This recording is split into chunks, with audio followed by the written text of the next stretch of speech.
से जाऊंगा, मेरी आंखें उनके सामने कैसे उठेंगी। उसने समझा था कि भैया मुझे बुलाकर समझा देंगे। इस आशा के विपरीत आज उसने उन्हें निर्दयता की मूर्ति बने हुए पाया। वह मूर्ख था, परंतु उसका मन कहता था कि भैया मेरे साथ अन्याय कर रहे हैं। यदि श्रीकंठ उसे अकेले में बुलाकर 2-4 बातें कह देते, इतना ही नहीं 2-4 तमाचे भी लगा देते, तो कदाचित उसे इतना दुख ना होता। पर भाई का यह कहना कि अब मैं इसकी सूरत नहीं देखना चाहता, लाल बिहारी से सहा न गया। वह रोता हुआ घर आया, कोठरी में जाकर कपड़े पहने, आंखें पोंछ, जिससे कोई यह न समझ सके कि रोया। तब आनंदी के द्वार पर आकर बोला, भाभी, भैया ने निश्चय किया है कि वह मेरे साथ इस घर में ना रहेंगे। अब वह मेरा मुंह नहीं देखना चाहते, इसलिए मैं जाता हूँ। उन्हें फिर मुंह न दिखाऊंगा। मुझसे जो कुछ अपराध हुआ उसे क्षमा करना। यह कहते कहते लाल बिहारी का गला भर गया।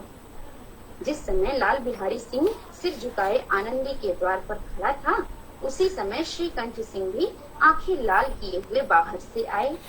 भाई को खड़ा देखा तो घृणा से आंखें फेर ली और कतरा कर निकल गए, मानो उसकी परछाई से दूर भागते हुए। आनंदी ने लाल बिहारी की शिकायत की तो थी, लेकिन अब वह मन में पछता रही थी। वह स्वभाव से ही दयावती थी। उसे इसका तनिक भी ध्यान न था कि बात इतनी बढ़ जाएगी। वह मन में अपने पति पर झुंझला रही थी कि यह इतने गर्म क्यों होते हैं। उस पर यह भय भी लगा हुआ था कि कहीं मुझे इलाहाबाद चलने को न कह दे तो मैं क्या करूंगी। इस बीच में जब उसने लाल बिहारी को दरवाजे पर खड़े यह कहते हुए सुना कि अब मैं जाता हूँ, मुझसे जो कुछ अपराध हुआ क्षमा करना, तो उसका रहा सहा क्रोध भी पानी हो गया।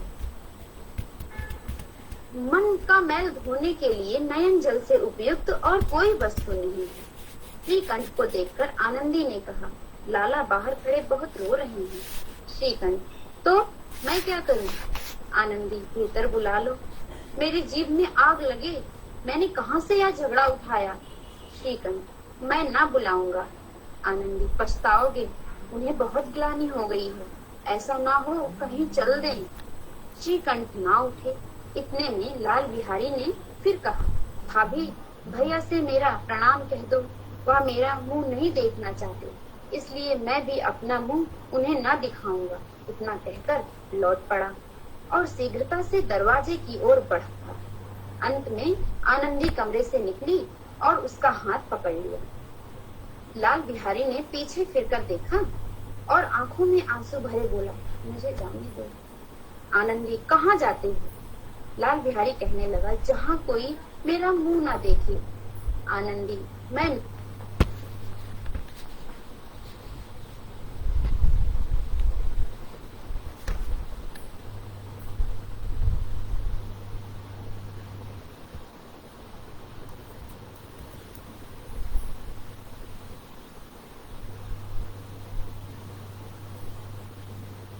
से साफ हो गया है, तब तक मैं इस घर में कदापि ना रहूंगा।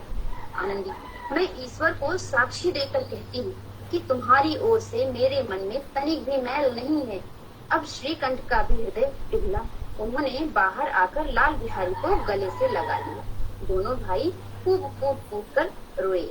लाल बिहारी ने सिसकते हुए कहा, भैया, अब कभी मत कहना कि तुम्हारा मुंह न देखूंगा।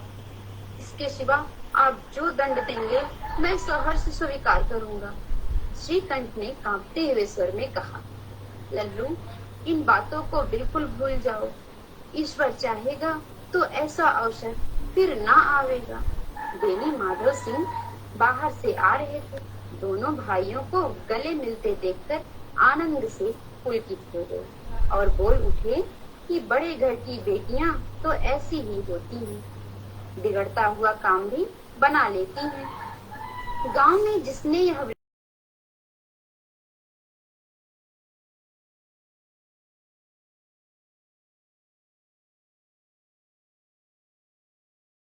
जय हिंदी, जय प्रेमचंद। बहुत बहुत चलिए आदर्श संदेश देती मुंशी जी की प्रसिद्ध कहानियों में से एक प्रेमचंद नाम से आई उनकी पहली कहानी बड़े घर की बेटी का पाठ किया अंजलि ने। हमारे बीच उपस्थित हमारी मुख्य अतिथि डॉक्टर स्वाति तिवारी जी, आप मध्य प्रदेश शासन में आदिम विकास योजना कार्यालय नियोजन अधिकारी हैं। हम आपका स्नेही स्वागत करते हैं। राष्ट्रीय भाषा प्रचार समिति के निदेशक जवाहर कनावट जी व प्रसिद्ध कहानीकार डॉक्टर उर्मिला शर्मा मैडम एवं उपस्थित आदरणीय सभी प्राध्यापक जनों का हम हार्दिक स्वागत करते हैं।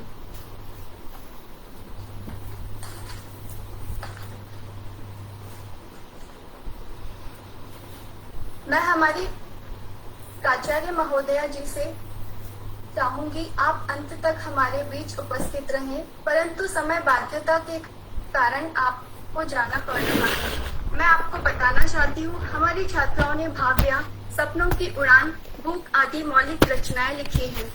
अब मैं चाहूंगी हमारी प्राचार्य महोदया जी आप अपने विचार हम छात्राओं के लिए प्रस्तुत करें और हमें मार्गदर्शन दें।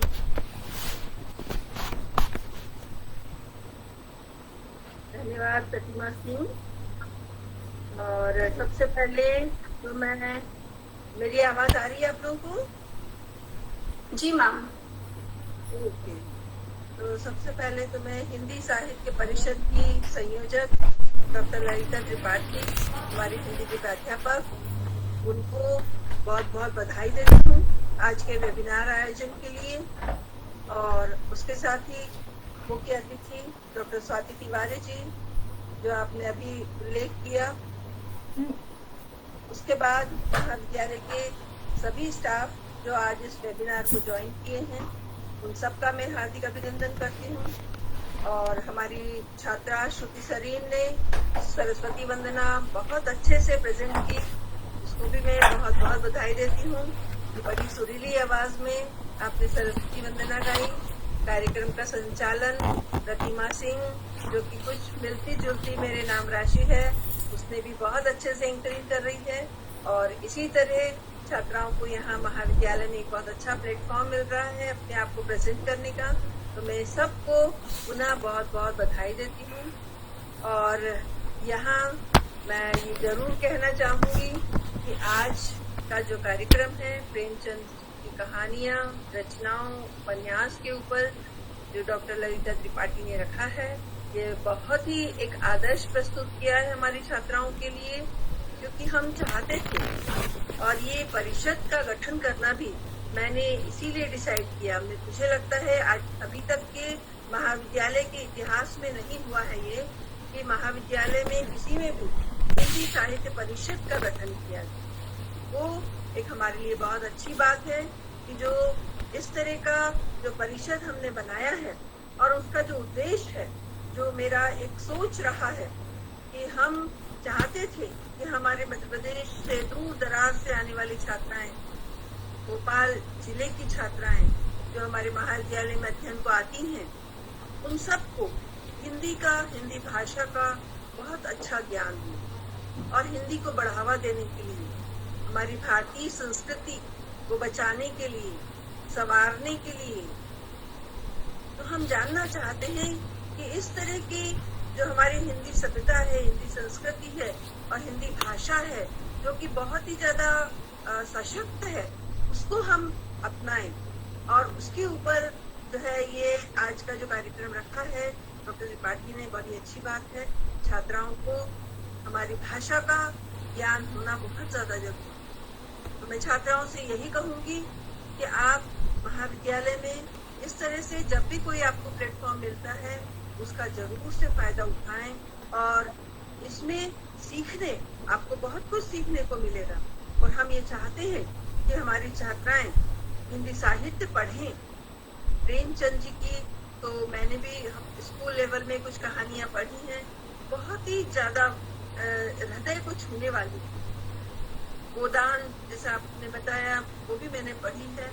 एक इतना खूबसूरत वृत्तांत उन्होंने पेश किया है, तो हमको ऐसा लगता है कि हम उसी जगह गांव में पहुंच गए। तो ऐसा लगता है कि हमारी हिंदी भाषा हमारे अंतरंग तक पहुंचती। ये मैं ऐसा महसूस करती हूँ और मेरा कहना है कि हमारी जो भाषा है वो बहुत ही सशक्त भाषा है और बड़ी हमारी भाषा में जो इतने उपयुक्त शब्द हम यूज करते हैं बड़े ही सटीक और भावनात्मक होते हैं। और जब भी हम अपनी भाषा में जब कोई चीज व्यक्त करते हैं तो हमें ऐसा लगता है कि हमारी आवाज, हमारे हृदय की जो संवेदना है वो सामने तक, दूर दूर तक जो इसे सुनता है उस तक पहुंचती है। तो मैं ये जरूर कहूंगी कि आज का कार्यक्रम बहुत ही अच्छा कार्यक्रम है और अभी जो छात्रा अंजलि यादव ने इतनी अच्छी कहानी खुद लिखी और सुनाई, उसकी प्रस्तुति भी बड़ी सुंदर थी, बड़े भाव में आकर के और उन्होंने जो सुनाई है तो मैं उनको बहुत बहुत बधाई देती हूँ कि इसी तरह अपनी भाषा को, अपनी कहानियों को और इसी तरह से लिखते रहें और दूर दूर तक फैलाएं, उनको कंपाइल करें, उनकी बुक तैयार करें और इसमें हमारे यहाँ के जो शिक्षक हैं वो आपको पूरी तरह से गाइड करेंगे, समझाएंगे, सिखाएंगे और इन सब के माध्यम से हम चाहते हैं कि हमारी छात्राएं दूर दूर तक अपने महाविद्यालय का नाम रोशन करें, अपने पेरेंट्स का नाम रोशन करें और अपने प्रदेश का नाम रोशन करें। तो इसके साथ ही मैं आपको सबको फिर से बहुत सारी बधाई देती हूँ और इस कार्यक्रम की संयोजक डॉक्टर ललिता त्रिपाठी को भी बधाई देती हूँ कि छात्राओं के लिए इस तरह के आयोजन करें और हम चाहते हैं कि विद्यार्थी बहुत ही अच्छे तरीके से हिंदी भाषा में लिखना सीखे। क्यों? क्योंकि आज सबसे ज्यादा समस्या है अच्छा लिखने की। तो हिंदी भाषा में अच्छा लिखना सीखें, पढ़ना सीखें, उसको इतनी संवेदनशील, इतनी सशक्त हमारी भाषा है, उसको जाने। उसके लिए सबसे ज्यादा जरूरी है साहित्य पढ़ना। और इस वर्ष आपको पता होगा इतने वर्षों से हम लोग की ख्वाहिश थी, मैं इस कॉलेज में 35-40 साल से हूँ और हमारी ख्वाहिश थी कि हमारी एक छोटी सी जो लाइब्रेरी है वो छात्राओं के लिए पूरी नहीं पड़ती है, बैठ नहीं पाते हैं विद्यार्थी। तो हमने एक बहुत बड़ी लाइब्रेरी बनाई और लाइब्रेरी में अब बैठने की छात्राओं को व्यवस्था है। तो हम चाहेंगे कि हमारी छात्राएं लाइब्रेरी में बैठें, पढ़ें, क्योंकि बहुत ही ज्यादा जरूरी है साहित्य को पढ़ना। तभी जाकर के और हम जान पाएंगे कि हमारे जो साहित्यकार हैं उन्होंने कितनी अच्छे तरीके से उस समय का जो परिदृश्य है वो हमारे सामने प्रस्तुत किया है। तो जब तक कि हम साहित्य को पढ़ेंगे नहीं तब तक हम उसको नहीं जान सकेंगे। तो हमारे महाविद्यालय में हिंदी साहित्य में बहुत पुस्तकें हैं, छात्राएं जरूर उसका लाभ लें। और आज के कार्यक्रम की मैं फिर से आप सबको बहुत बहुत बधाई देती हूँ और प्रतिमा सिंह जो कि बहुत अच्छे तरीके से कार्यक्रम का संचालन कर रही हैं, उनको भी मैं बहुत बहुत बधाई देती हूँ। धन्यवाद। जय हिंद। जय हिंद मैम। धन्यवाद मैम, आपने इस कार्यक्रम में पधार कर यहाँ की शोभा बढ़ाई। आपका बहुत बहुत धन्यवाद। अब हम सुनेंगे हमारी प्रतिभागी छात्रा की स्वरचित लघु कथा। देश और दुनिया में कोरोना वायरस के संक्रमण को रोकने के लिए संपूर्ण लॉकडाउन का आदेश हुआ, परंतु देश का एक बड़ा मजदूर वर्ग जो अपनी भूख को मिटाने के लिए हर दिन मजदूरी करता है तब अपना पेट भर पाता है। लेकिन कोरोना महामारी के विकट समय ने हर छोटे से बड़े वर्ग को घर पर कैद होने के लिए मजबूर कर दिया। अगर कोई सहायता न मिली तो मजदूर कोरोना से बाद में पहले भूख से मरता। ऐसी ही कहानी लेकर हमारे सामने प्रस्तुत हो रही है निकिता सिकरवार। बहुत बहुत स्वागत है निकिता, आपका शुभकामनाएं।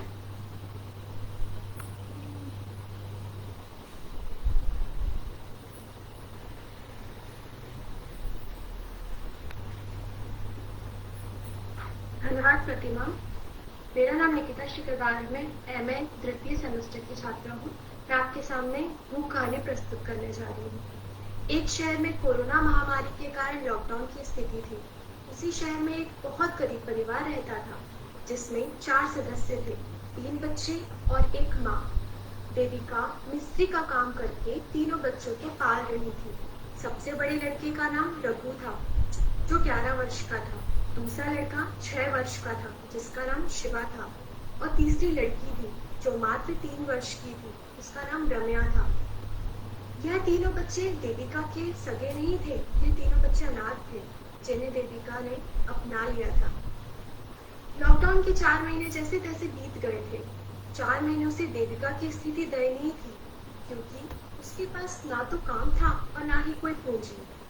देविका के पास अब फूटी कौड़ी ना थी जिससे वह बच्चों को एक वक्त का खाना भी खिला पाए। 4 दिनों से ना तो देविका ने कुछ खाया था और ना ही बच्चों ने। घर में खाने के लिए एक दाना भी नहीं था। झोपड़ी से कुछ दूरी पर एक दुकान थी जिससे देविका पहले ही उधार लेकर कर्ज में चढ़ी थी, लेकिन देविका से बच्चों की हालत देखी नहीं जा रही थी। वह दुकान पहुंची और दुकान से 1 किलो चावल और थोड़ा नमक देने की बात की। दुकानदार ने ऊंचे स्वर में कहा, पहले से बहुत उधार कर चुकी हो, अब मैं और उधार नहीं दे सकता। देविका ने सहमे स्वर में कहा, भाई साहब आखिरी बार दे दो, इसके बाद उधार देने को नहीं कहूंगी। दुकानदार ने बड़ी मुश्किल से 1 किलो चावल और थोड़ा नमक उधार दिया। देविका ने 3 बच्चों को 2-3 दिन तक वही चावल थोड़े थोड़े देकर काम चला लिया।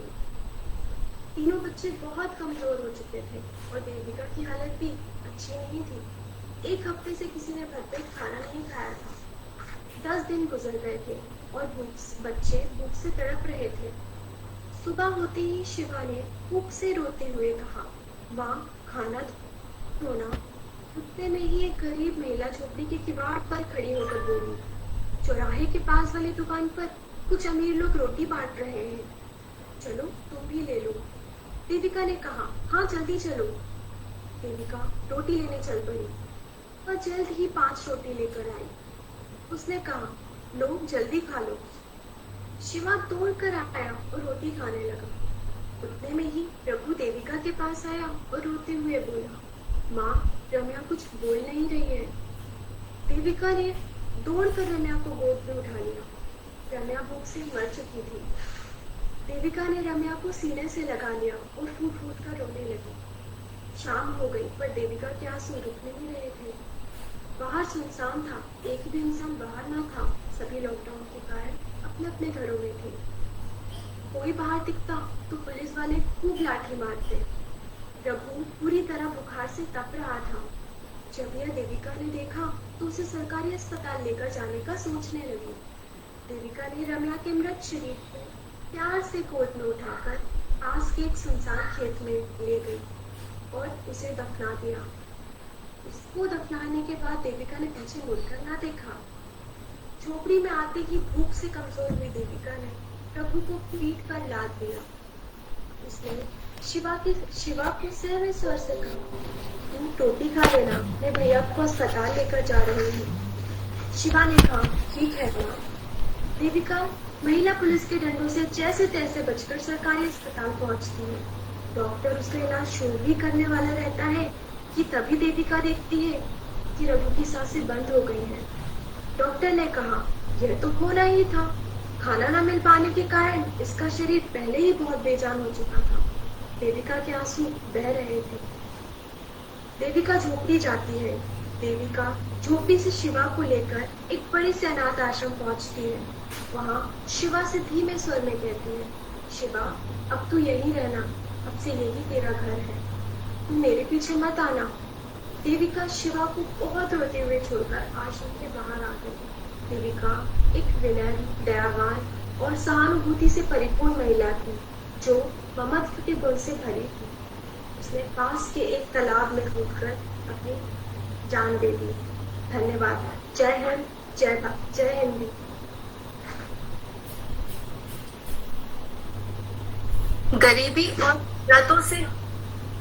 गरीबी और हालातों से हार कर मौत को गले लगाने वाली मजदूर महिला की दर्दनाक कहानी का पाठ किया निकिता ने। मैं एक मजदूर हूँ, जिस दिन कुछ लिख ना लूं उस दिन मुझे रोटी खाने का कोई हक नहीं। मुंशी प्रेमचंद। आज के बच्चे की संवेदनाएं, वे दृष्टिकोण कहाँ चले गए? आज के आधुनिक दौर में ऐसे बच्चे कहाँ चले गए?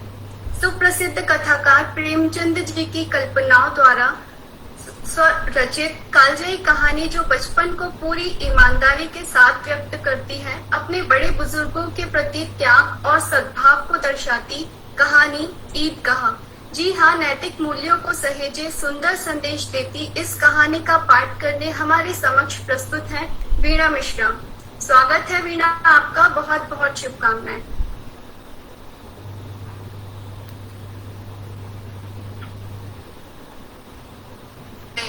आज के आधुनिक दौर में ऐसे बच्चे रचित कालजयी कहानी जो बचपन को पूरी एक छोटे से बच्चे हामिद की कहानी आप सभी के सामने प्रस्तुत करते हैं। जैसे ही आज रमजान खत्म हुआ, 30 दिनों के बाद आज ईद आया। सुबह से ही कितना मनोहर सुंदर बेला है, चारों तरफ सूर्य की किरणें मानो आज ईद की खुशी में धरती को सोने जैसी सुंदर और मनोहर बना रही है। चारों तरफ पक्षियों की आवाज मानो सभी एक दूसरे को बधाई दे रहे हैं। पूरे गांव में सुबह से आज खुशी की हलचल दिखाई दे रही है। हर कोई बच्चा, बूढ़ा, जवान, महिला सभी ईदगाह जाने की तैयारी कर रहे हैं। सभी बच्चे अपने पैसे बार बार गिनकर खुश हो रहे हैं। आखिर खुश भी क्यों न हो, किसी के पास 10 पैसे तो किसी के पास 20 पैसे, लेकिन इन पैसों से मानो उनके सपनों के पंख लगाए हैं। आखिर आज ही तो वो मौका है जब ईदगाह के मेले में सभी अपने मनपसंद के खिलौने, मिठाइयाँ और न जाने क्या क्या खरीदने जा रहे हैं। ये सोच कर ही सभी अपने मन में बहुत खुश हैं। पूरे गांव के बीचों बीच एक घर में हामिद भी अपने 3 पैसों के साथ बहुत ही खुश है। भले ही उसके पास नए कपड़े नहीं हैं, पैरों में जूते नहीं हैं, लेकिन फिर भी वह खुश है कि उसे आज मेला देखने जाना है। हामिद जो कि शरीर से बहुत ही दुबला पतला लड़का था, जिसके पिता की मृत्यु हैजे से हो गई थी, जबकि उसकी अम्मी भी पीलिए की रोग की वजह से मर चुकी थी। और इस तरह हामिद के लालन पालन का पूरा भार उनकी दादी पर आ गया था, जिसकी वजह से उसकी दादी कमरे में एक कोने में बैठकर सुबह से रो रही थी और सोच रही थी कि अगर आज उसका बेटा जिंदा होता तो क्या घर में सेवैयां नहीं बनती, उनके पोते हामिद को वह मेला दिखाने नहीं ले जाती। यही सब बातें थी जो कहीं न कहीं हामिद की दादी को अंदर ही अंदर दिल पर बैठती जा रही। आखिर वह चाह कर भी तो कुछ नहीं कर सकती, क्योंकि घर में खाने के लिए एक दाना भी तो न था। लेकिन इतने में हामिद अपनी दादी के पास आता है और कहता है कि दादी, आप डरना नहीं, मैं जल्द ही मेले से आऊंगा, और हाँ, सबसे पहले मेले से मैं ही आऊंगा। लेकिन उसकी दादी तो इसी चिंता में डूबी हुई थी कि आखिर गांव के सब बच्चे अपने माँ बाप के साथ मेला देखने जा रहे हैं। वह इतनी देर बूढ़ी भी तो हो चुकी है कि इतने दूर पैदल भी नहीं जा सकती। इसी तरह वह अपने पास रखे 3 पैसे हामिद को देते हुए कहते हैं, बेटा ये 2 पैसे और ध्यान से जाना। और फिर हामिद गांव के बच्चों के साथ मेला देखने निकल पड़ता है। और रास्ते में नंगे पैर, कांटों की परवाह किए बिना गांव के बगीचे, खेतों को पार करते हुए आखिरकार मेले के नजदीक पहुंच ही जाता है। और जैसे ही मेला शुरू होता है, दूर से ही ईदगाह नजर आने लगता है। इसके बाद तो मानो सबके पैरों में पंख लग गए हैं। और फिर सभी एक साथ नमाज पढ़ते हैं। इसके बाद सभी मेले में घूमने चले जाते हैं। कोई मिठाइयाँ, तो कोई खिलौने, तो कोई घर के सामान खरीद रहा है। हर कोई प्रसन्न है, लेकिन हामिद के पास तो सिर्फ 3 पैसे। वह चाह कर भी तो कुछ नहीं खरीद सकता था। लेकिन वह मिठाइयों को गौर से देखता हुआ उसके मुंह में पानी आता था, लेकिन खुद को रोकते हुए वह आगे बढ़ जाता। और जैसे ही खिलौने की दुकान पर आता तो पहले ललचाती नजरों से उन्हें देखता, लेकिन अपने पैसों को देखकर वह खुद को दिलासा देता कि अरे खिलौने तो भी मिट्टी के हैं, इनका क्या काम, एक दिन तो इन्हें टूट ही जाना है। वह चाह कर भी अपने मन को समेट लेता। इसी तरह मेले में सभी कुछ न कुछ खरीद रहे थे, तो मैं भी कुछ खरीद लूं, इसी सोच में वह आगे बढ़ता जा रहा था। उसे एक लोहे की दुकान दिखी जिसमें चिमटा भी बिक रहा था। उसे देखकर हामिद के मन में अचानक ख्याल आया, अरे दादी के पास तो चिमटा भी नहीं है, उनका हाथ बार बार जल जाता है। खिलौने से अच्छा यही है कि मैं इस चिमटे को खरीद लूं, इसे देखकर दादी भी खुश हो जाएंगी। और फिर दुकान वाले के पास जाकर उसका दाम पूछने लगा।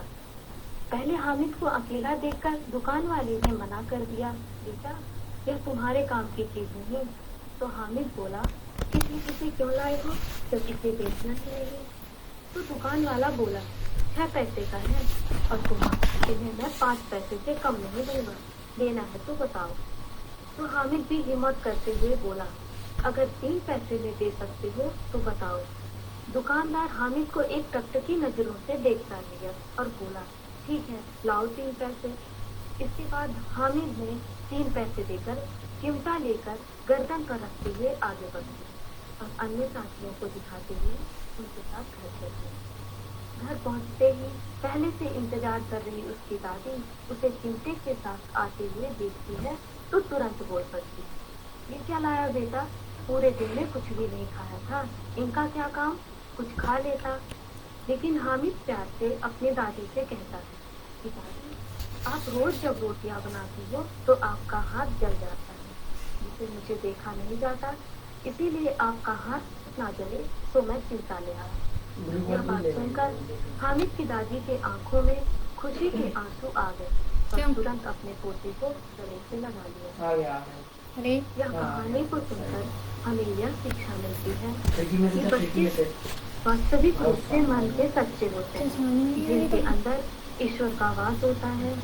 वह चाहकर भी किसी का दुख देख नहीं सकते और चाहे दुखों का कितना भी पहाड़ क्यों ना टूट पड़ा हो, वह हमेशा आशावान होते हैं और आने वाले भविष्य की कल्पनाओं में इस तरह घुल मिल जाते हैं कि वे सिर्फ सुखों की परवाह करते हैं, चाहे उसके बदले रास्ते में कितने भी कांटे क्यों न आए। जय हिंद, जय हिंदी, जय भारत। मुंशी जी की बहुप्रसिद्ध कहानी ईदगाह का पाठ किया बीना मिश्रा ने। बहुत बहुत धन्यवाद बीना। मुंशी जी कहते हैं, सिर्फ उसको अपनी संपत्ति समझो जिसको तुमने अपने परिश्रम से कमाया हो। आज के इस दौर में जहाँ सगे रिश्ते साथ नहीं देते, वहाँ भावों से जुड़े रिश्ते हमें कोई भाव्या दे जाते हैं। अब मैं श्रद्धा शर्मा जी को आमंत्रित करना चाहूंगी उनकी स्वरचित रचना भाव्या के साथ। बहुत बहुत स्वागत है श्रद्धा जी आपका, शुभकामनाएं। धन्यवाद प्रतिमा। मेरा नाम श्रद्धा शर्मा है। मैं कक्षा MA हिंदी साहित्य 2य वर्ष की छात्रा हूँ। मेरे द्वारा रचित रचना कहानी भाव्या। लॉकडाउन का 1 साल बीत चुका था। घर में बैठे बैठे सभी उकता चुके थे कि अनाया ने कहा, इस बार मम्मी पापा की सालगिरह पर वृंदावन चलते हैं। तो माँ ने कहा, हाँ, क्योंकि ईशान के लिए जो मन्नत मैंने मांगी थी वो भी तो पूरी करनी है। इस पर पापा और बाकी सभी सदस्यों ने अपनी सहमति प्रकट की, पर ईशान ने अपनी त्योरियां चढ़ा ली और बोला नहीं। तब अनाया ने पूछा, अरे भाई क्यों नहीं जाना वृंदावन आपको? तो ईशान अपनी तोतली सुरीली आवाज में बोला, मुझे नहीं जाना वृंदावन, मुझे शिमला जाना है। अनाया, शिमला? शिमला ही क्यों जाना है आपको?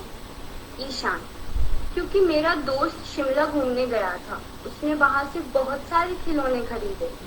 अनाया, अच्छा, तो हम भी आपको बहुत सारे खिलौने दिलाएंगे। ईशान, वहां पर खिलौने मिलते हैं?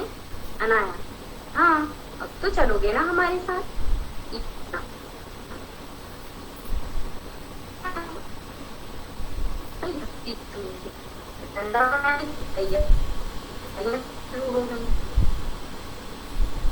माँ पूजा और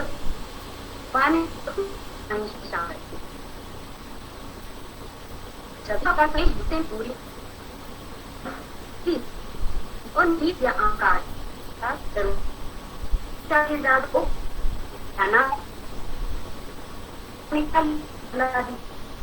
सामान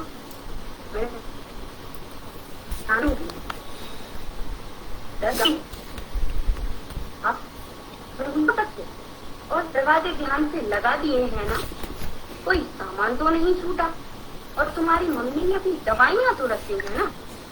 अनाया: हाँ हाँ पापा, सब रख दिया है, आप चलकर गाड़ी में बैठिए, हम आते हैं। पापा की जल्द जुगद देखकर मम्मी का ब्लड प्रेशर बढ़ने लगा। इसीलिए मैं इनके साथ कहीं नहीं जाती। ऐसे जल्दी जल्दी मचाते हैं जैसे यही गाड़ी आखिरी हो। स्टेशन पहुंचे तो भीड़ कुछ यूं थी कि अगर गलती से कोई व्यक्ति गिर पड़े तो उसका उठकर खड़ा होना दूसरा ताजमहल बनाना जान पड़ता था। कई मिनटों की लगातार और अनथक दौड़ धूप के बाद हमें अपनी सीट मिल ही गई। अनाया ने अपना डेरा खिड़की वाली सीट पर जमाया, क्योंकि उसे सफर में खेत खलिहान, नदी, तालाब और हरियाली देखना अच्छा लगता है। ईशान माँ की गोद में सिर रखकर सो गया और पापा ने किताब निकाली पढ़ने के लिए। भाई अपने फोन में लग गया। गाड़ी चल पड़ी। रास्ते में हरे भरे खेत और गांवों के वो कच्चे घर आंगन देखकर अनाया को अपना बचपन याद आता है। उसे अपने गांव का घर और वो कनेर का पौधा याद आता है जो उसने अपने बचपन में लगाया था।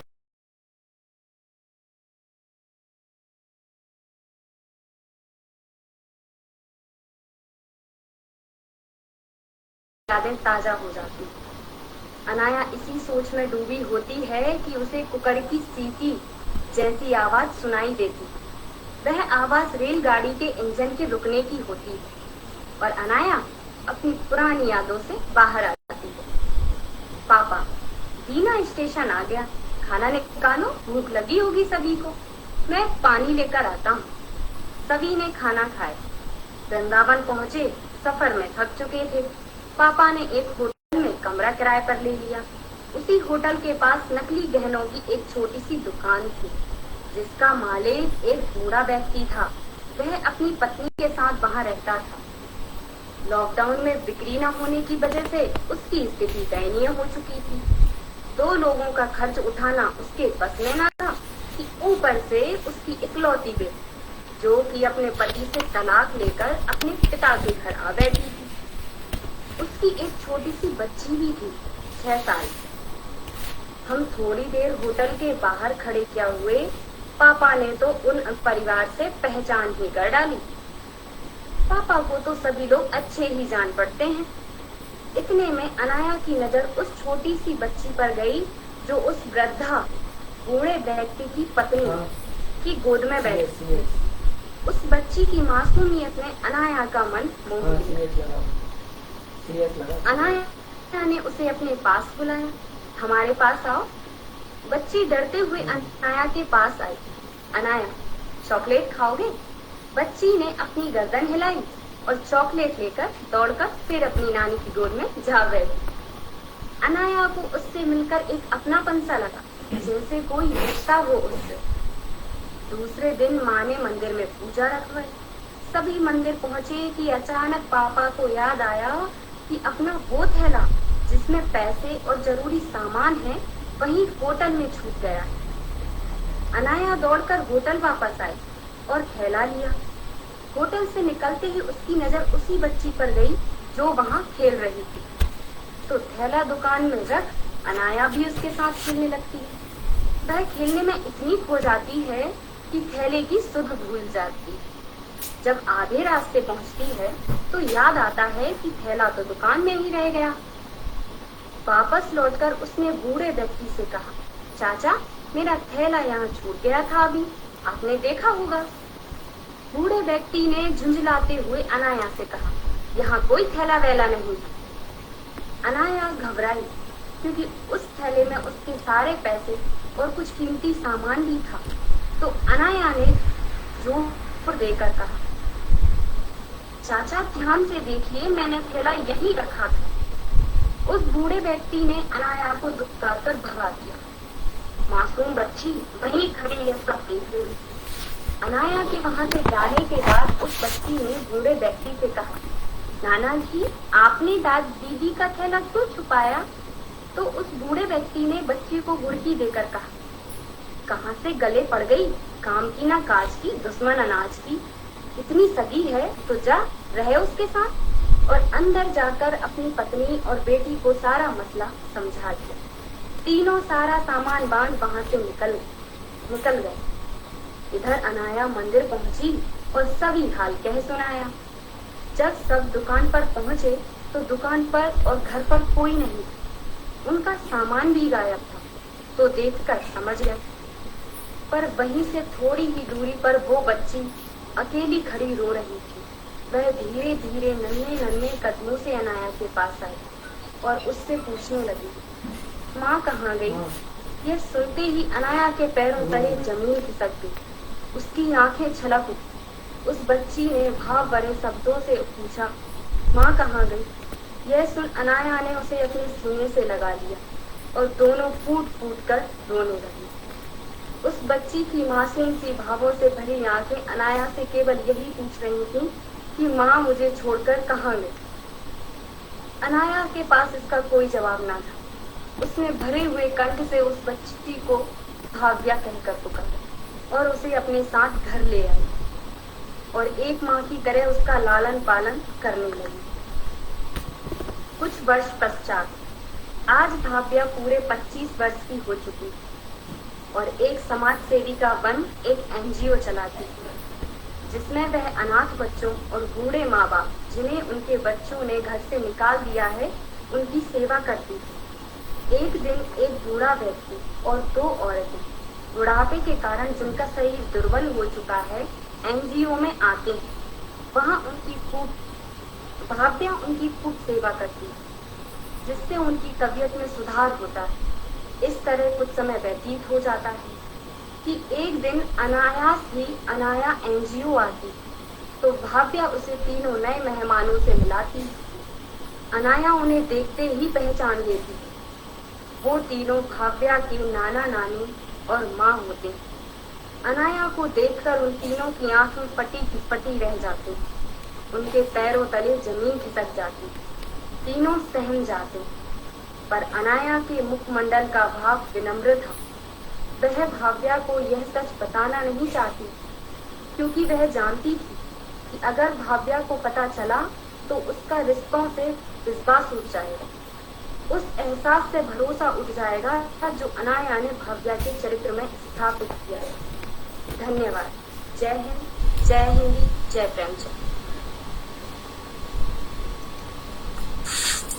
बहुत ही सुंदर कहानी श्रद्धा जी, आपने बड़े ही भावों से उसका पाठ किया, धन्यवाद। कार्यक्रम को आगे बढ़ाते हुए हम चलते हैं हमारी अगली मौलिक रचना की ओर। जैसा कि मुंशी जी कहते हैं, लगन को कांटों की परवाह नहीं होती। मेरे सपने ही तो हैं जो हौसला खोने नहीं देते हैं, दिन में चैन नहीं लेते और रात में सोने नहीं देते हैं।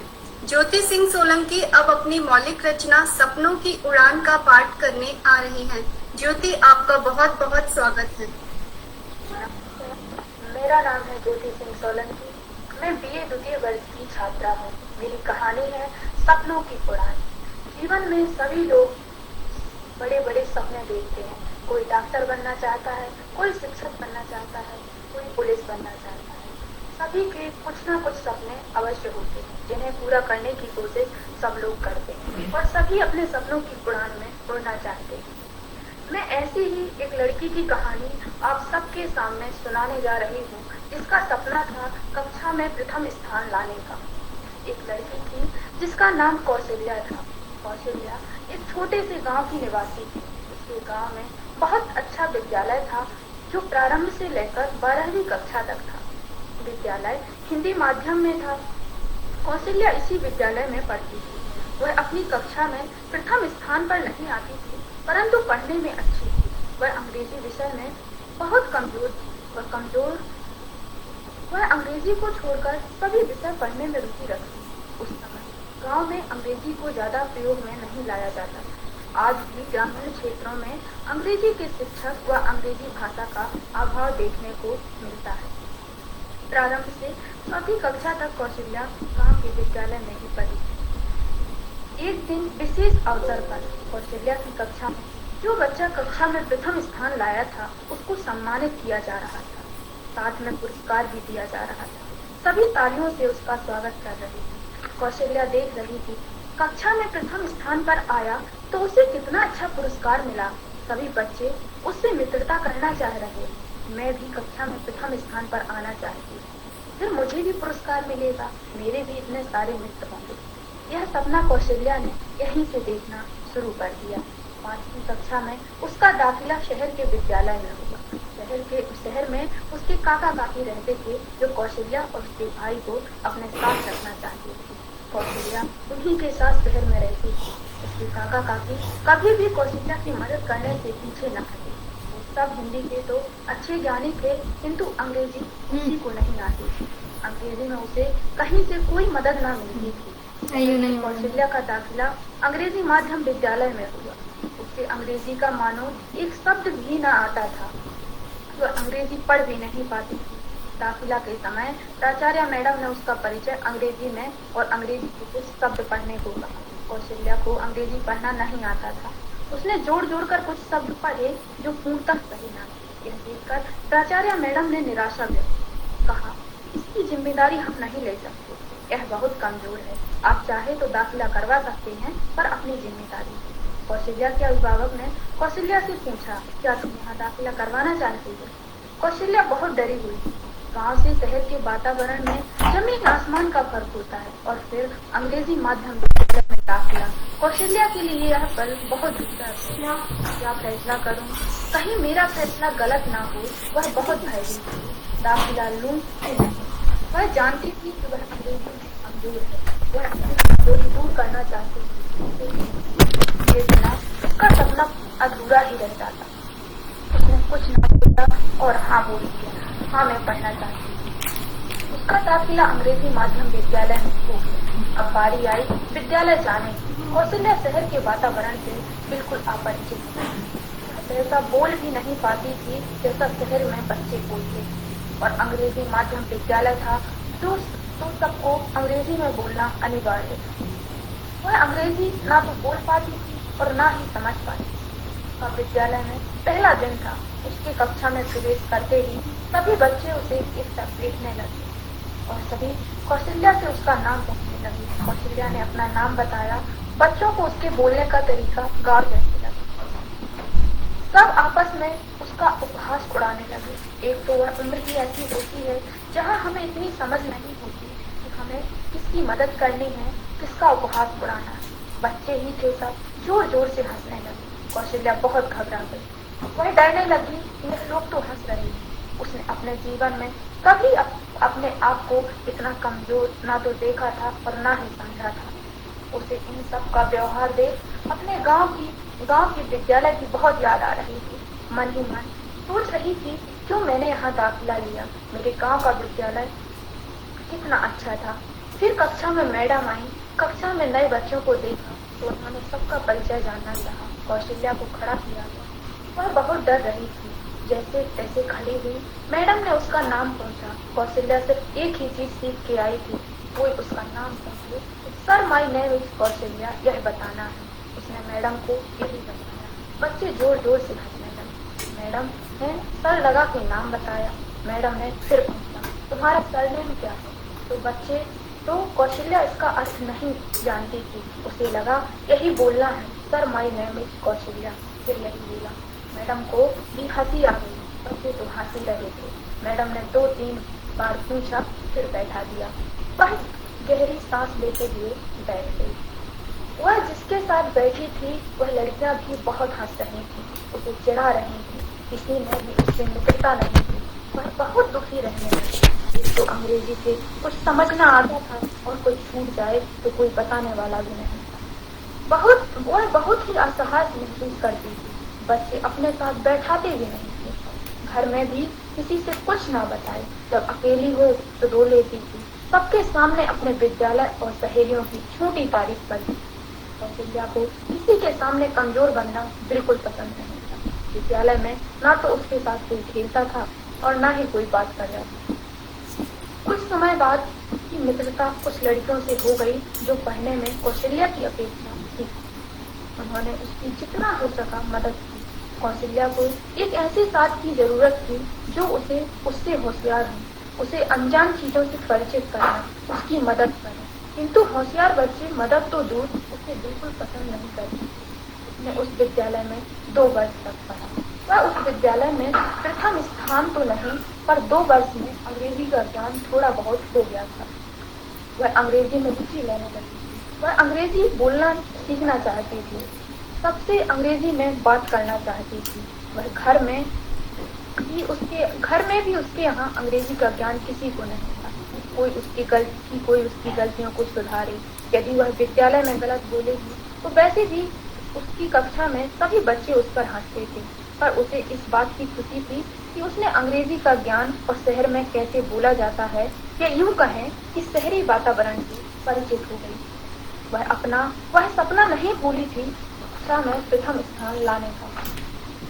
उसने सोचा, अंग्रेजी तो मेरी इतनी अच्छी नहीं है कि मैं इनको पीछे कर सकूं, किंतु अब हिंदी माध्यम में कोशिश कर सकती हूँ। उसने अपना दाखिला शहर के सबसे अच्छे विद्यालय जो हिंदी माध्यम था उसमें लिया।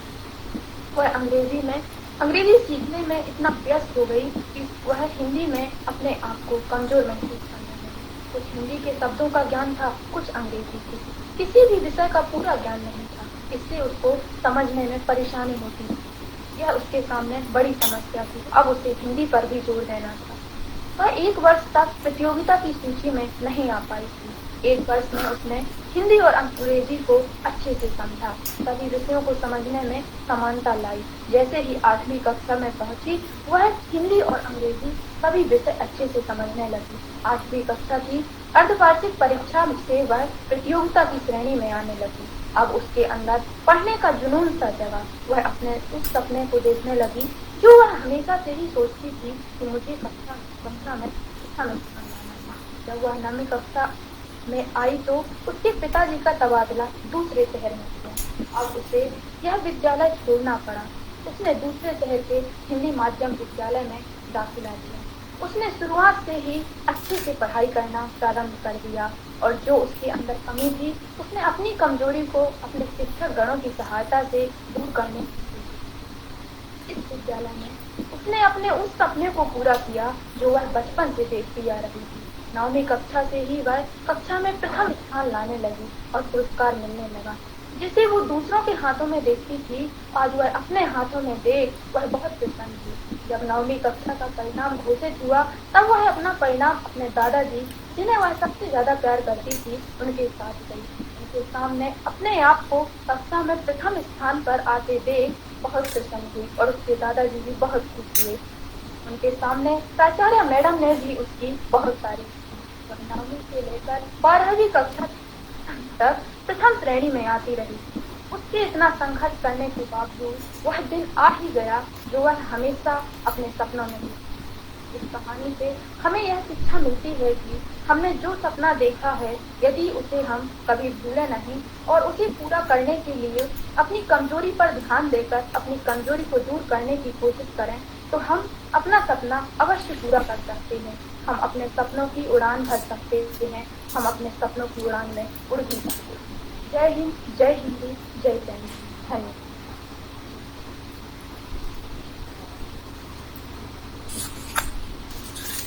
कुछ खास करने का सपना तो सभी देखते हैं, मगर सपनों से जागकर कठिन परिश्रम द्वारा अपने लक्ष्य को पूरा करने वाली स्कूली छात्रा की कहानी सपनों की उड़ान की प्रस्तुति दी ज्योति ने। बहुत बहुत धन्यवाद ज्योति, बहुत ही अच्छी प्रस्तुति।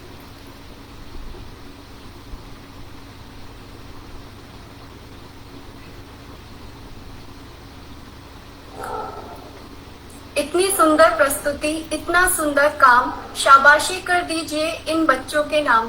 खुलकर दे दो तालियां इन परियों को, आज सबने अपने काम को बखूबी दिया अंजाम।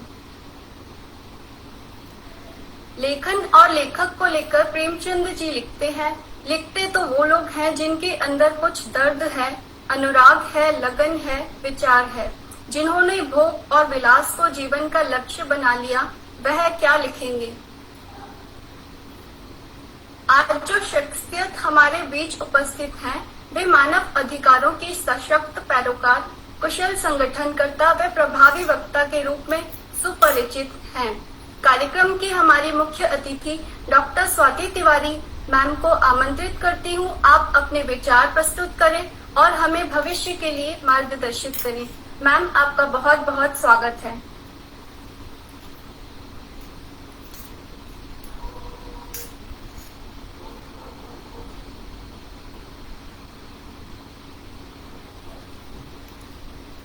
हेलो, नमस्कार। प्रतिभा, क्या मेरी आवाज आप तक पहुंच रही है?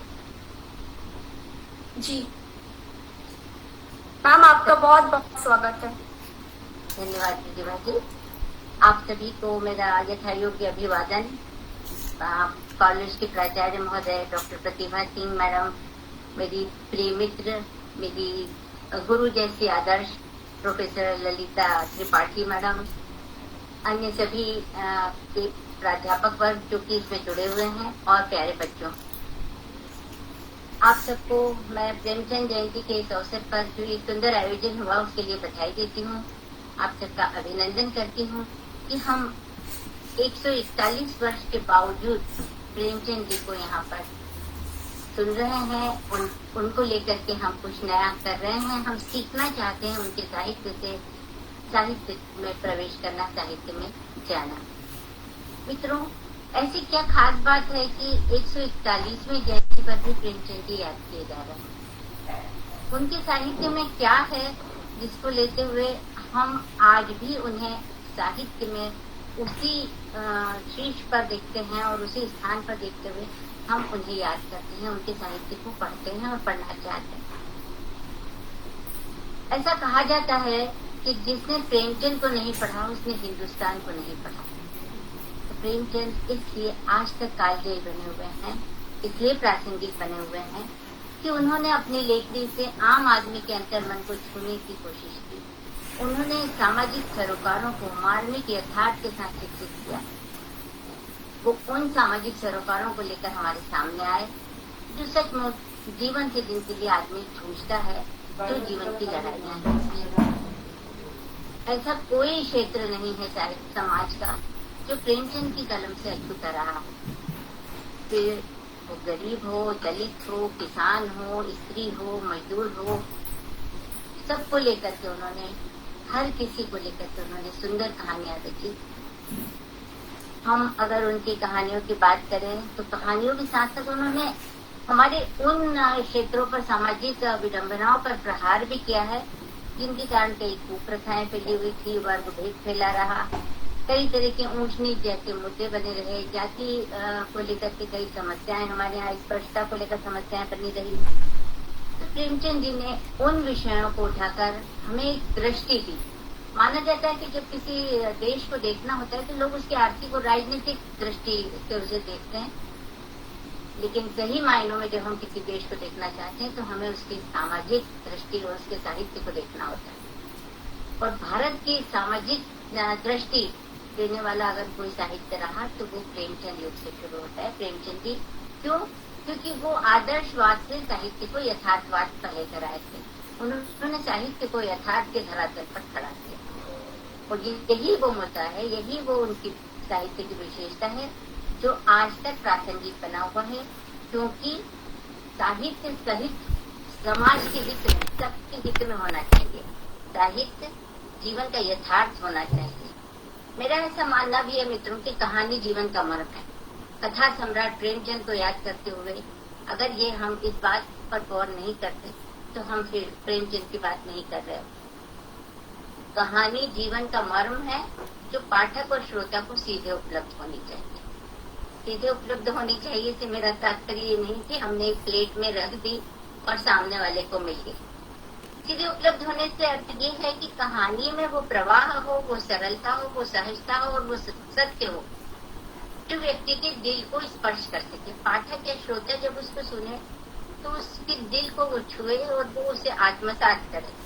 क्योंकि जीवन का जो सत्य साहित्य लेकर आता है उसको पाठक उसके सुख दुख को आत्मसात कर लेता है। इसलिए लेखन को सहज, सरल, प्रवाहमान होना चाहिए और ये सारी विशेषताएं हम प्रेमचंद के साहित्य में देखते हैं। उनके कौन सा पात्र है जिसकी बात हम नहीं कर सकते या जिसे छोड़ सकते हैं, और ऐसा कौन सी कहानियां, कौन सी रचनाएं जिसका जिक्र किए बिना उनका साहित्य अधूरा रह सकता है। क्या हम पूस की रात को भूल सकते हैं? क्या हम गोदान को भूल सकते हैं? क्या हम रंगभूमि को, क्या निर्मला, बड़े घर की बेटी, ईदगाह, ऐसी कौन सी रचना, ऐसा कौन सा पात्र है जिसने हमारे दिल में आज तक स्थायी रूप से, मैंने अब कहानियों को सुनना जब शुरू किया था तो प्रेमचंद की कहानियों को पढ़ने से कहीं ज्यादा मैंने सुना है। उस उम्र में जबकि मुझे साहित्य का अर्थ भी नहीं समझता था। मेरे पिता बहुत सुंदर तरीके से कहानी पाठ करते थे और वो कथोपकथन शैली में कहानी को सुनाते थे। तो जब हम छोटे थे तो हम सब भाई बहनों ने उनसे प्रेमचंद के साहित्य को सुना और शायद मेरे मन में जो साहित्य या कहानी लेखन की गीली मिट्टी बनी वो प्रेमचंद जी की कहानियों को अपने पिता से सुनने के बाद बनी, जिसने आगे चलकर मेरे अंदर एक कहानी का उजागर किया। तो मित्रों, ऐसी कहानियां जिन्हें बचपन में सुनकर भी आज तक याद रखा जा सकता है, उन कहानियों में जीवन का वो यथार्थ, वो मर्म, जीवन की वो मार्मिकता और संघर्ष करने की प्रेरणा है जिसने की जो मुझे आज तक याद है, जिसने मुझे कहानी लिखने की ओर मोड़ दिया। तो मैं ये कहना चाहूंगी कि आप लोगों ने कहानियां लिखी, बहुत सुंदर कहानी पढ़ी गई, बहुत अच्छे से कहानियां लिखी गई। जैसे कि अंजलि ने बड़े घर की बेटी को पढ़ा, बहुत अच्छे तरीके से पढ़ा और निश्चित रूप से ये एक आदर्श स्थापित करती कहानी है कि कहानी एक संयुक्त परिवार पर केंद्रित है, लेकिन उस संयुक्त परिवार में एक स्त्री की क्या भूमिका है, एक परिवार में, बल्कि संयुक्त परिवार के एक परिवार में स्त्री की क्या भूमिका है, ये इस पर हमको, ये एक तरह से स्त्री जीवन के लिए नींव का पत्थर कहानी है कि स्त्री के अंदर वो सारी क्षमताएं होनी चाहिए, सहनशीलता होनी चाहिए, परिवार को जोड़ के रखने के सूत्र होने चाहिए, वो ताकत होनी चाहिए जो परिवार को बांधती, क्योंकि स्त्री परिवार की धुरी होती है। बिना नेट कहानी पढ़ी जो छोटी, हम मेरे ख्याल से 4वीं या 5वीं क्लास में ये कहानी चलती थी और तब पढ़ी थी मैंने, लेकिन कहानी यथावत मन के अंदर बनी हुई है। तो पर आज भी जब कहानी को सुना तो मैं उस बचपन के दौर से जो मैंने वो कहानी सुनी थी, मैं कहीं उसके अंदर से गुजर रही थी। आपने बहुत अच्छे से दोनों कहानियों का पाठ किया। सवाल ये उठता है कि मौलिक कहानियों के साथ हमने प्रेमचंद की कहानियों को क्यों सुना। ऐसा आयोजन आपके महाविद्यालय ने, आपकी जो समिति बनी है साहित्य को लेकर के, उसने ये आयोजन क्यों किया? इसके पीछे निश्चित रूप से ये उद्देश्य था कि आप इन कहानियों से प्रेरित हों, इन कहानियों के अंदर जो कहानी के तत्व हैं उनसे सीखें और जब भविष्य में आप साहित्य की ओर जाए, लिखता वही है जिसके अंदर दर्द होता है और सुनता भी वही है जिसके अंदर दर्द होता है। जो लोग इस कहानियों को सुन रहे हैं, कहीं न कहीं उनके अंदर की कोई लेखक बैठा है जो हो सकता है कि आगे जाकर आप में से और भी कई कहानीकार बाहर आए और हम फिर गर्व करके कहेंगे कि अरे प्रतिभा सिन्हा, इनका तो मैंने संचालन सुना था, श्रद्धा, अच्छा उनकी तो मैंने भव्य कहानी सुनी थी। तो आप सब निश्चित रूप से भावी लेखक हैं, लेकिन लेखक बनने के लिए अगर कोई मुझसे पूछता है कि मैं क्या कहना चाहूंगी, तो बच्चों मैं कहना चाहती हूँ, हमेशा मैं ये कहती हूँ कि एक अच्छा लेखक बनने से पहले हमको एक अच्छा पाठक बनना होता है। इसलिए अच्छा पाठक बनना होता है कि हमारे पास शब्दावली, हमारे पास भावावली दोनों होनी चाहिए। जब तक आपके पास एक शब्दकोश तैयार नहीं होता तब तक आप अच्छा लेखक नहीं बन सकते। और शब्दकोश हमारे पास, हमको कोई डिक्शनरी लेकर कहानी लिखने नहीं बैठना होता है, हमारे अंदर वो शब्दकोश तैयार होना चाहिए जिसके द्वारा जब हम कोई भाव लिखना चाहते हैं तो हमको पता हो कि इसके लिए ये शब्द उपयुक्त होगा। तो वो शब्दकोश आपके हृदय में, आपके मस्तिष्क में, आपके दिलो दिमाग में बना हुआ होना चाहिए कि आपको तत्काल उसके लिए शब्द सूझे। और शब्द हमारे पास पढ़कर जितने संग्रहित होते उससे कई गुना ज्यादा आसपास के वातावरण से भी आते हैं, परिस्थितियों से भी आते हैं। लेकिन पढ़े हुए शब्द साहित्य की दृष्टि से हमारे अंदर एक शब्दकोश को तैयार करते हैं। इसलिए आप अच्छा लेखक बनने के लिए पहले एक अच्छा पाठक बनिए। अब तो आपके पास विश्व साहित्य को पढ़ने की सुविधाएं उपलब्ध हैं, इंटरनेट उपलब्ध है, आप कई तरीके से रचना को पढ़ सकते हैं, सुन सकते हैं। तो पाठक बनिए तो अच्छा लेखक निश्चित रूप से बनेंगे। जिन कहानियों का पाठ किया गया है उसमें भूख अपने आप में अपनी सारी बात कह देती है, इसलिए इस कहानी पर बहुत अधिक कोई टिप्पणी की गुंजाइश नहीं बनती। मैं एक कहानी पर जरूर बात करना चाहूंगी, जो कहानी श्रद्धा ने पढ़ी थी, भाव्या।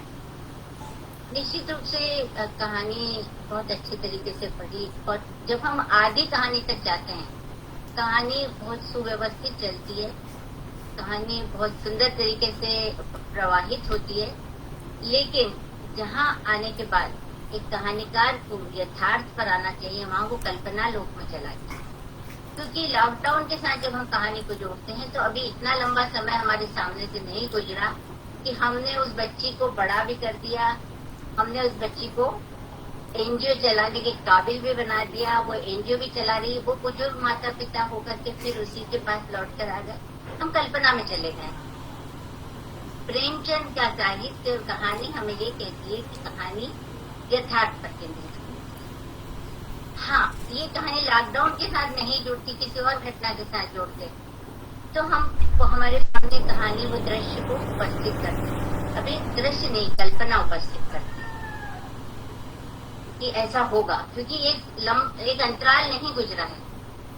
लॉकडाउन की अवधि में इतना लंबा अंतराल नहीं गुजरा है कि एक बच्ची इतनी बड़ी हो गई, वो बच्ची को ले भी आए, पाल पोस भी लिया और वो बच्ची एनजीओ भी चलाने लगी। तो कहानी यथार्थ से कल्पना पर चली गई। कहानी में यथार्थ और कल्पना का संतुलन होना चाहिए। हर कहानी पूरा यथार्थ रख देने से कहानी नहीं होती, वो घटना हो जाती है। उसकी रिपोर्टिंग कर देने से वो रिपोर्ट हो जाती है, और उसके अंदर से मूल्य निकाल देने से, न्यूज वैल्यू निकाल देते तो वो समाचार हो जाते हैं। लेकिन घटना में जब हम कल्पना का समावेश करते हैं और जब उन दोनों को मिलाकर बनाते हैं तो एक कहानी बनती है। लेकिन कहानी के अंदर अपने समय, अपनी समस्या और अपने समय के संकटों को पहचानने की क्षमता होनी चाहिए, और उसमें सकारात्मक और रचनात्मक जो अवधारणाएं आप समाज को देंगे वो समाज को नई दिशा और नए आयाम देता है। इसलिए हमारे साहित्य का संकल्प समाज के हित में होना चाहिए, समाज के पक्ष में होना चाहिए। और कहानी का पाठ, एक और कहानी थी ज्योति सिंह पढ़ रही थी, बहुत अच्छी सी कहानी है। ज्योति सिंह ने नहीं, सपना ने पढ़ी, सपनों की उड़ान। बहुत अच्छी सी कहानी लिखी गई, कहानी पढ़ी गई, लेकिन कहानी पाठ के अपने कुछ सिद्धांत होते हैं। मैं इसलिए बताना चाहती हूँ कि आप लोग को भविष्य में बहुत लंबी पारी खेलना है, कहानियां लिखनी भी है, उनका पाठ भी करना है, और हो सकता है कि आगे जाकर मेरी जगह आपको बैठकर कहानियों को सुनना है। तो कहानी का जब हम पाठ करें तो हमें कहानी को किसी भूमिका को देने की जरूरत नहीं होती, ना हमें आगे कुछ बताना चाहिए कि हम क्या कहना चाहते हैं, और ना हमें कहानी समाप्त होने के बाद उसमें से कोई शिक्षा या हमको उद्देश्य को रखना चाहिए। आप कहानी पढ़िए, पाठक को चिंतन और आगे का काम पाठक पर छोड़ दीजिए। वो उस कहानी का उद्देश्य भी खोजेगा, वो उस कहानी पर मनन करेगा, वो उसमें से शिक्षा की जो आप बात करते हैं कि ये कहानी क्या शिक्षा देगी, पाठक निकालेगा। तो कहानी की आगे की भूमिका और पीछे की भूमिका का कहानी के पाठ के साथ कहानी को कमजोर कर दीजिए। कहानी को चलने दीजिए, जिज्ञासाएं बनी रहनी चाहिए, तब कहानी आपको रोचकता के साथ सुनने के लिए बाध्य करेगी। अगर आपने पहले ही बता दिया कि आप किस उद्देश्य को लेकर कहानी कहेंगे तो कहानी उसके अंदर बन जाती है। मनुष्य का मस्तिष्क बहुत तेज चलता है, दुनिया की सबसे तेज रफ्तार अगर किसी की है तो हमारे दिलो दिमाग की होती है। हम यहाँ बात कर रहे होते हैं और दिमाग कहीं और दौड़ रहा होता है, हम कुछ और सोच रहे होते हैं। तो जब आप कोई उद्देश्य या कहानी की भूमिका रखने से तो कहानी उसके अंदर बन जाती है, सुनने वाले के अंदर नहीं। आपकी कहानी में वो बना रहे, उसके अंदर कहानी मत बनने दीजिए, वो कहानी में बना रहेगा। कहानी की रोचकता, अगली स्टेप क्या हो, अगली स्टेप क्या हो, ये रोचकता बनी रहनी चाहिए। ये छोटे छोटे से बिंदु हैं जो कहानी पाठ के लिए हमको ध्यान देना चाहिए, और लिखने के लिए कहानी में यथार्थ और कल्पना का संतुलन होना चाहिए। कहानी लुढ़कनी नहीं चाहिए, कहानी चलनी चाहिए, तभी कहानी गति पकड़ती है। आप सबने बहुत अच्छे तरीके से कहानी पाठ किया, प्रेमचंद जी को हमने याद किया। प्रेमचंद जी जैसा बनना शायद कई सदियां लगेंगी जब दोबारा कोई प्रेमचंद इस धरती पर आएंगे। विश्व साहित्य में प्रेमचंद जैसा बन पाना निश्चित रूप से एक सपने जैसा है, लेकिन शायद आप में से कोई इस सपने को पूरा करेगा।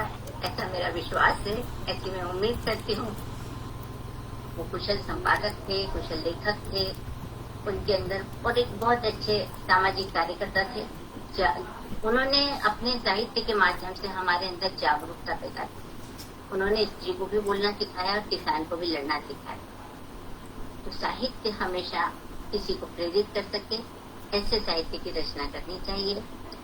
उनका गोदान एकमात्र एक ऐसी कृति है हिंदी साहित्य की, बल्कि विश्व साहित्य में जिसे जाना जाता है, उस औपन्यासिक कृति में एक विराट फलक है। उसमें निर्मम तटस्थता है, यथार्थता है और सरलता की पराकाष्ठा है, जो बहुत मुश्किल होती है। तो गोदान उपन्यास जिसने नहीं पढ़ा उसने साहित्य में फिर कुछ नहीं पढ़ा। इसलिए अगर आप साहित्य में रहना चाहते हैं, साहित्य में आना चाहते हैं, तो प्रेमचंद जी को पढ़िए, खूब विस्तार के साथ पढ़िए और गोदान को जरूर पढ़िए। और पढ़ने के बाद न सिर्फ पढ़ना है, उसको मनन करिए, उन सामाजिक परिस्थितियों पर विचार करिए, अपने अंदर उस भाव को पैदा करिए। जब हम कोई कहानी, कोई फिल्म देखते हैं तो हम रोने लगते हैं।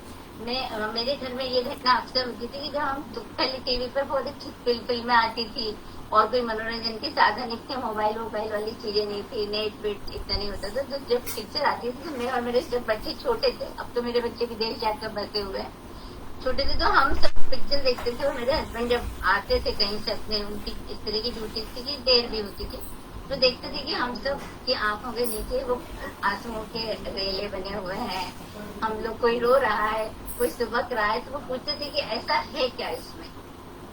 तो हम बताते थे अरे इसमें ऐसा हो गया, और सब सुबकते रहते थे, तो वो हंसते थे, थोड़ा सा मजाक बनता था। लेकिन वो जानते थे कि इन सब के अंदर कोई ना कोई कहानीकार है जो उस पीड़ा से पीड़ित है। हम उस कहानी को आत्मसात कर लेते हैं, फिल्म की कहानी, हम उसमें जीने लगते हैं, हम ऐसी कल्पना, हम उस तरह उस दृश्य में हम रोते भी हैं, हम कुछ भी होते हैं, हंसते भी हैं। जब फाइटिंग सीन आता है तो लगता है मार और मार, ऐसी कई बार आवाजें आने लगती हैं जब टॉकीज में मूव देखते हैं। तो हम इतना उसमें घुल मिल जाते हैं, हम उस परिवेश में उतर जाते हैं। कहानी में भी यही होना चाहिए। जब हम कहानी को सुन रहे हैं, जब हम कहानी को पढ़ रहे हैं, तो हम कहानी को जी रहे होते हैं। लेखक तो परकाया प्रवेश करता ही है कहानी को लिखते हुए, पाठक भी परकाया प्रवेश कर जाता है, तो कहानी जो है वो सार्थक हो जाती है, कहानी सिद्ध हो जाती है। मैं आप सबको बहुत बहुत शुभकामनाएं देती हूँ। आपने एक बहुत सुंदर आयोजन किया, एक सुंदर आयोजन में मुझे सुनने का और मुझे बोलने का एक मौका दिया। मैं डॉक्टर ललिता त्रिपाठी मैडम को बहुत बहुत धन्यवाद देती हूँ, आप सबको बधाई देती हूँ इस सुंदर आयोजन के लिए और आपसे विदा लेना चाहूंगी। नमस्कार, धन्यवाद। जोरदार तालियां हमारी अतिथि महोदया के लिए। आपने बेहद महत्वपूर्ण जानकारियां दी, हमें भविष्य के लिए मार्गदर्शित किया। बहुत बहुत धन्यवाद। हमारे लिए बहुत ही गर्व की बात है, राष्ट्रीय भाषा प्रचार समिति के निदेशक जवाहर कनावट जी, आप हमारे बीच इस कार्यक्रम में मौजूद हैं। मैं चाहूंगी आप हम छात्राओं को मार्गदर्शित करें अपने शुभ विचारों से। मैं चाहूंगी आप 2 शब्द आकर हमारे लिए यहाँ पर कहें।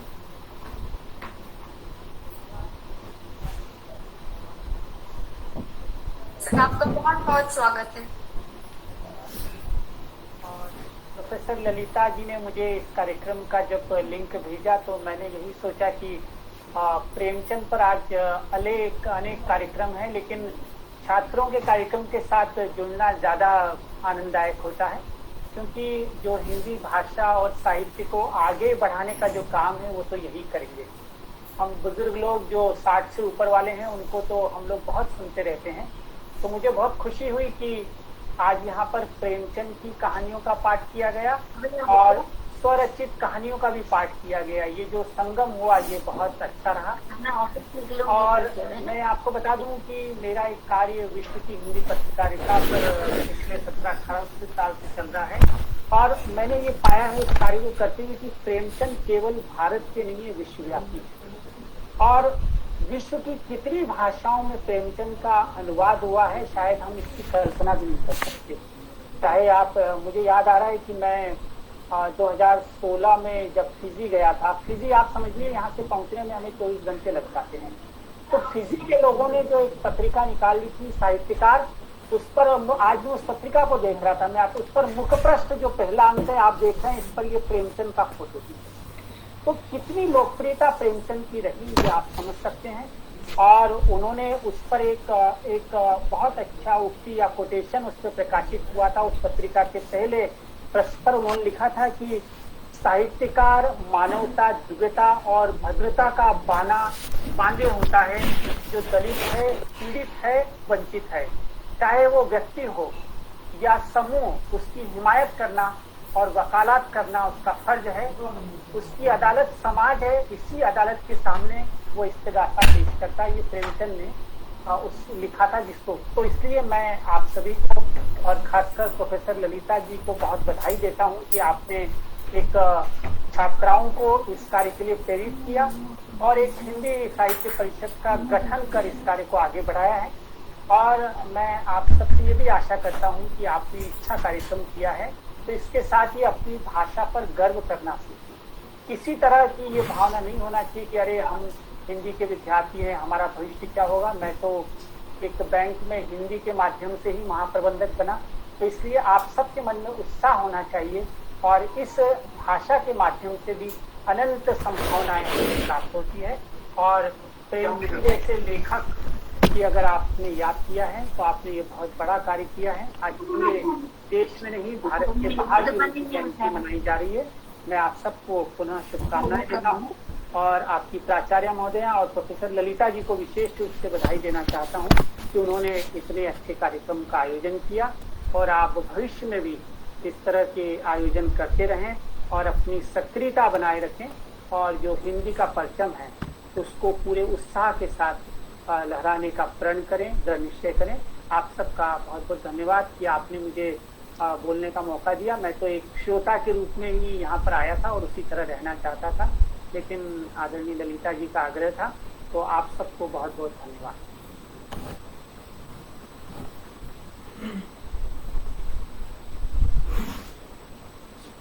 बड़े ही नेक विचार आपने हमें सराहा, आपका बहुत बहुत धन्यवाद। आपने इस कार्यक्रम में पधार कर यहाँ की शोभा बढ़ाई। मैं आपको फिर से एक बार धन्यवाद देना चाहूंगी।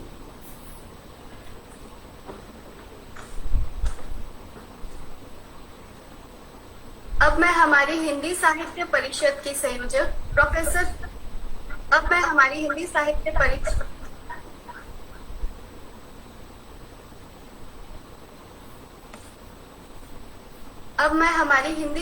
परिषद की संयोजक, हमारी प्रेरणा स्रोत और मार्गदर्शक प्रोफेसर ललिता रामेश्वर मैडम को आमंत्रित करती हूँ। आप अपने शुभ विचार प्रस्तुत करेंगे। मैडम, आपका स्नेही स्वागत है। बहुत बहुत धन्यवाद प्रतिमा। सरोजिनी नायडू शासकीय कन्या महाविद्यालय के इतिहास में आज एक नया इतिहास जोड़ने के लिए आप सभी छात्राओं को बहुत बहुत शुभकामनाएं, बहुत बहुत बधाई। मुख्य अतिथि के रूप में पधारे स्वाति तिवारी जी, जवाहर कन्नावट जी, हमारे महाविद्यालय की प्राचार्य महोदय, कहानीकार उर्मिला शिरीष जी भी पधारी हुई हैं। आप सब ने आकर हमारे कार्यक्रम की जो शोभा बढ़ाई है, स्वाति जी ने तो पूरी तरह से आप लोगों को कहानी की आलोचना, कहानी के तत्व, कहानी कैसी लिखी जाए, कहानी कैसी समझी जाए, कहानी क्या होती है, कहानी के पाठक क्या होते हैं, कहानी के दर्शक भी अब होने लगे हैं। सभी बातों पर हमारे हिंदी भवन के निदेशक जवाहर जी ने भी बैंक में काम करते हुए हिंदी के जो परचम लहराए हैं, इसके संबंध में आप स्वाति तिवारी जी के बारे में आप जानती भी नहीं है। बहुत सारा कि देश की कितनी बड़ी कहानीकार है और आज आदर्श वचन आप लोगों को सुन मेरे कहने की तो मैं क्या कहूँ। इस साल से प्रेमचंद पढ़ रही हूँ, पढ़ा रही हूँ, गुन रही हूँ, गुनगुना रही हूँ। प्रेमचंद हरदम अनपढ़े रह गए। प्रेमचंद अवतार थे प्रेमचंद कालजयी थे। प्रेमचंद का अवतार से मिल पाना मुश्किल है। प्रेमचंद हम हमें समा जाए, हमारा संस्कार बने, उनके कहे हुए आदर्श हमारे जीवन में उतरे, मैं आशा करती हूँ। और प्राचार्य मैडम का खास तौर पर बहुत बहुत आभार प्रदर्शित करती हूँ। उन्होंने पहली बार जवाहर जी, स्वाति जी, पहली बार बहुत प्रयत्न करने के बाद हिंदी साहित्य परिषद का गठन किया हुआ है महाविद्यालय में। ये प्रतिष्ठित महाविद्यालय है मध्य प्रदेश का, और आप जैसे कि जानते हैं किया। और ये जो छात्राएं आपको दिखाई दे रही हैं, ये प्रतिमा, ये अपना और विद्यार्थी परिषद का गठन किया। जिन जिनके मैं नाम ले रही हूँ अपने वीडियो आप खोलें और नमस्कार करें। विद्यार्थी परिषद का मैंने गठन किया। ये टीका सिंह है जिसको मैंने अध्यक्ष बनाया। सचिव है हमारी ये जो प्रतिमा है ये हमारी संचालक है, और उपाध्यक्ष हमारी यामिनी पाल है, जिसका नाम मैं भूली हूँ, वो स्वयं विकास का नाम भूली हूँ। ये सारे पांचों पदाधिकारियों ने मिलकर एक भीतर अपनी रचनाओं को लिखा, उनको आदियों के रूप में हमने चुनाव किया। इस कहानी पाठ में बहुत अच्छी आली, तो खासतौर पर आप लोगों ने आके तो मैं कितना बोल तो बोल ही नहीं सकते। से तो शब्द थम जाते हैं, विचार थम जाते हैं, भावनाएं बढ़ जाते हैं। 25 साल जिए हैं प्रेम करीब 300 कहानी लिखने वाला, अच्छा उपन्यास लिख,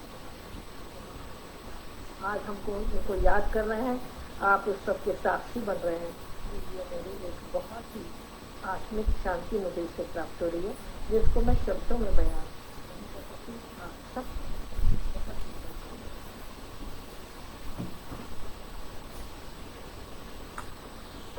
धन्यवाद मैडम, अपना आशीष यूं ही हम सभी पर बनाए रखें।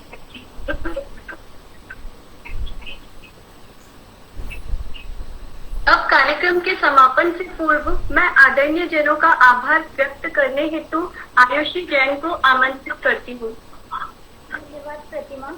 मैं आप सभी को मेरा प्रणाम, नमस्कार। मैं आयुषी जैन आप सभी के समक्ष आभार ज्ञापन के लिए उपस्थित हूँ। आप शामिल हुए मेरी जिंदगी में, आभार आपका। आप शामिल हुए मेरी जिंदगी में, आभार आपका। मुझे एक नई पहचान तेरी, यह भी आभार आपका। मैं हमारी मुख्य अतिथि डॉक्टर स्वाति तिवारी मैम का हार्दिक आभार व्यक्त करती हूँ। कार्यक्रम को अपना अमूल्य समय देकर प्रसार किया। साथ ही साथ में दिल्ली भवन के निर्देशक डॉक्टर जवाहर कर्नाटक जी का भी हार्दिक धन्यवाद देना चाहती हूँ, जिन्होंने अपना अमूल्य समय निकाला। मैं हमारी महाविद्यालय की प्राचार्य महोदया मैम का हार्दिक धन्यवाद व्यक्त करती हूँ। हमारे महाविद्यालय के इतिहास में पहली बार हिंदी साहित्य विद्यार्थी परिषद के गठन कार्य कर हिंदी साहित्य प्रेमी विद्यार्थियों की एक नई दिशा प्रदान की। हमारी प्रोफेसर एवं संयोजिका संरक्षिका महोदया डॉक्टर ललिता रामेश्वर मैम का हार्दिक धन्यवाद एवं आभार व्यक्त करना चाहती हूँ। कोरोना काल जैसी परिस्थिति में भी यह नवाचार कर सभी साहित्य प्रेमी उत्साह का संचार कर इस कार्यक्रम को एक साकार रूप प्रदान किया है। जैसा कि आप सभी को विदित है कि आज प्रेमचंद जी की 140वीं जयंती है। कथा सम्राट कहे जाते हैं। जैसी मार्मिक, सामाजिक सा उद्देश्य और कालजयी रचनाएं कहीं और मिलना नामुमकिन है। यह हमारा सौभाग्य है कि हमने अपना पहला कार्यक्रम कहानी पाठ से आरंभ किया, क्योंकि लिखते हैं कहानी एक गमले में लगे उस पुष्प के समान है जो संपूर्ण रूप में पल्लवित होकर जीवन, कहानी, चरित्र, समाज और जीवन का संपूर्ण दर्शन होती है। पाई ने महाराज शिवाजी का समस्त चरित्र कहानियों के माध्यम से ही कर दिया था। पंचतंत्र की कहानियों और जातक कथाएं आज भी बच्चों को सुनाकर सभी प्रतिभागियों को हृदय से बधाई एवं आभार ज्ञापित करना चाहती हूँ, जिनके बिना इस कार्यक्रम की कल्पना भी नहीं की जा सकती।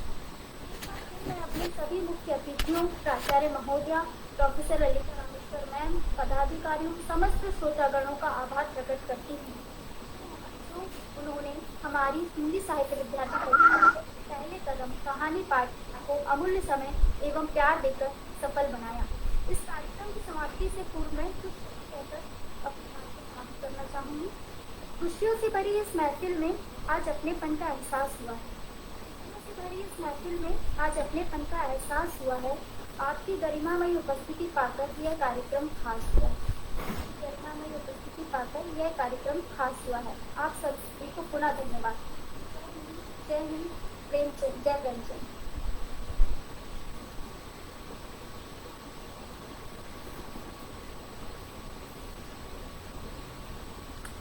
बहुत बहुत धन्यवाद आयुषी। साल 1880 आज के ही दिन हिंदी साहित्य को वो हीरा मिला जो अपनी कलम के बूते बरसों तक दमकता रहेगा। मुंशी प्रेमचंद जी को हमारा सलाम। आप सभी के सहयोग और उपस्थिति से हम इस कार्यक्रम को अधिक सार्थक बना पाए। आप सभी को मेरा सादर प्रणाम, नमस्कार। जय हिंद, जय हिंदी, जय प्रेमचंद।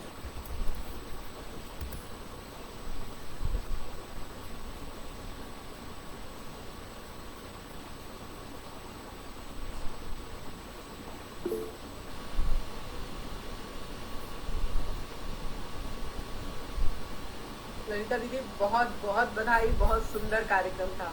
मैं थोड़ा देर से ज्वाइन कर पाई, पर मैंने उसको बहुत एंजॉय किया। Thank you.